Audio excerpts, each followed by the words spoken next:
If we want to reform the system, let us reform the system through a transparent budget process. Huwag yung turo dito, turo doon kasi gulong-gulo na ang Pilipinas. Gulong-gulo na ang mga tao.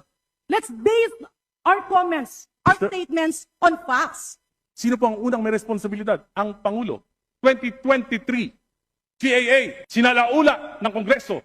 Binawasan ang pondo niya ng halos 300 bilyon. Hindi nangyari yan sa kasaysayan ng mga naging Pangulo sa Pilipinas. Pinabayaan niya, hindi siya kumibo. Yung kabinete niya, hindi kumibo. Specific yon. 2024, binawasan, sinalaula ng Kongresong ito, 500 billion.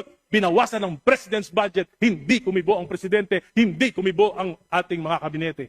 2025, 473 billion, pati yung mga pondo para sa mga flagship projects ng Pangulo inalis. Kaya na-delay na lahat ng mga proyekto. Hindi pa rin kumibo ang Pangulo. Hindi pa rin kumibo ang kabinet.